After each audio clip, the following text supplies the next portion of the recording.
बबलू हाथी सुबह सवेरे अकेले वन में टहलने के लिए निकला। वह अपने ही धुन में चला जा रहा था। लगता था उसके दिमाग में कोई उलझन है जिसे वह सुलझाने की कोशिश कर रहा था। सड़क पर आगे बढ़ते ही उसके सामने चीकू खरगोश भागा। बबलू का पैर उसके ऊपर पड़ने ही वाला था कि चीकू जोर से चिल्लाया। उसकी आवाज सुनकर बबलू ने अपना पैर पीछे खींच लिया।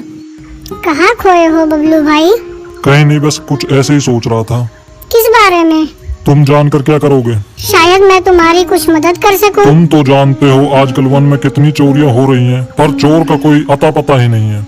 इस बात को लेकर वन के सारे प्राणी चिंतित थे। वे वहाँ खुद को सुरक्षित महसूस नहीं कर रहे थे। अरे चीकू भाई, हम मजबूर हैं। हम चोर को पकड़ ही नहीं पा रहे हैं। वह बहुत चालाक है और अपने काम को बड़ी कुशलता से अंजाम दे रहा है। कहीं कोई सबूत ही नहीं छोड़ रहा। हमारे राजा इस बात को लेकर बहुत चिंतित हैं। यही कारण है कि हम सब इस बारे में सोच रहे हैं। अब तुम मेरी इसमें क्या मदद कर सकते हो? मैं कुछ सोचता हूँ, हो सकता है मुझे कोई उपाय सूझ जाए। प्रयास करने में कोई हर्ज तो नहीं है। तुम ठीक कहते हो चीकू, लेकिन वन के गुप्तचर भी अभी तक इसका कोई हल नहीं निकाल सके। इतना कहकर वे चुप हो गए। बबलू की बातों ने चीकू को सोचने के लिए मजबूर कर दिया।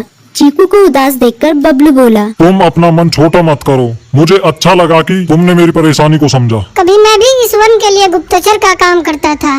एक बार मेरी टांग टूट जाने से मेरे अंदर फुर्ती नहीं रही। तब से मैंने यह काम छोड़ दिया। चीकू, तुम चाहो तो यह काम दोबारा कर सकते हो। वन के प्राणी ज्यादातर दिन में भोजन की तलाश करते हैं, वे रात को आराम करते हैं। तुम दिन रात दोनों में ही भोजन की तलाश में निकल सकते हो। हो सकता है रात को तुम्हें कुछ ऐसी बातों का पता चल जाए जो हमारे काम की हो।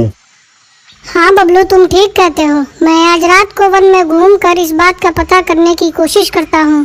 थोड़ी देर बातें करके चीकू अपने बिल की ओर बढ़ गया और बबलू अपने रास्ते चला गया। चीकू के दिमाग में अभी तक बबलू की कही बातें घूम रही थी। उसे समझ नहीं आ रहा था वह बबलू की मदद कैसे करे। दिन भर वह उसी उधेड़-बुन में लगा रहा। शाम होते ही चीकू कुछ सोचने लगा और वह चुपचाप बिल से बाहर निकल आया। चीकू की पत्नी ने देखा तो बोली, इस समय कहाँ जा रहे हो? बाहर खतरा है। खतरा तो सुबह भी रहता है, लेकिन खतरों से डर कर हम भूखे तो नहीं मर सकते। मैं बाहर घूम कर आता हूँ। इतना कहकर चीकू रात को बिल से बाहर निकल आया। कुछ दूर जाकर उसकी नजर बंकू उल्लू पर पड़ी, जो कुछ ही दूरी पर था। वह पेड़ की डाल पर बैठा अपनी गर्दन चारों तरफ घुमा रहा था। वह तेजी से पेड़ की एक डाल से दूसरी डाल पर उड़ रहा था। बंकू की नजर उस पर नहीं पड़ी थी। कुछ सोचकर चीकू पेड़ के पीछे से बाहर निकलकर थोड़ी खुली जगह पर आ गया और वहां से बंकू उल्लू को देखने लगा। बंकू ने चीकू को अंधेरे में भी देख लिया, पर उसने उसमें कोई उत्सुकता नहीं दिखाई और अपनी गर्दन चारों ओर घुमाता रहा। चीकू बड़ी देर तक बंकू की हरकतों पर नजर रखे रहा। वह थोड़ी देर तक खुले मैदान में खड़ा रहा, पर बंकू ने उसे देखकर भी अनदेखा कर दिया।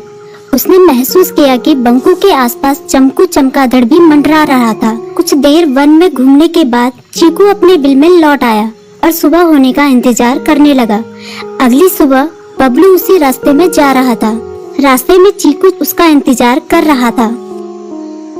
आज बड़ी जल्दी आ गए बबलू। हाँ, आजकल मुझे चिंता की वजह से नींद नहीं आती। कोई नई खबर है क्या? यकीन से तो मैं नहीं कह सकता, पर मैं तुम्हें ऐसे प्राणी का नाम बता सकता हूँ जो शायद चोरों की मदद कर रहा है। कौन है वो? बंकू उल्लू। इतना कहकर चीकू ने रात की घटना उसे ज्यों की त्यों सुना दी। इसे सुनकर बबलू का माथा ठनका। बबलू की आंखें चौंधिया गई। तुम ठीक कह रहे हो। मुझे आज रात बंकू और चमकू पर नजर रखनी होगी।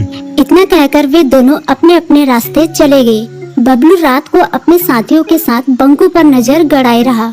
उसकी संदिग्ध गतिविधियों को देखकर बबलू ने उसे उसके साथियों चंकी और संकी लोमड़ के साथ पकड़ लिया। बबलू ने सख्ती से पूछताछ करनी शुरू कर दी।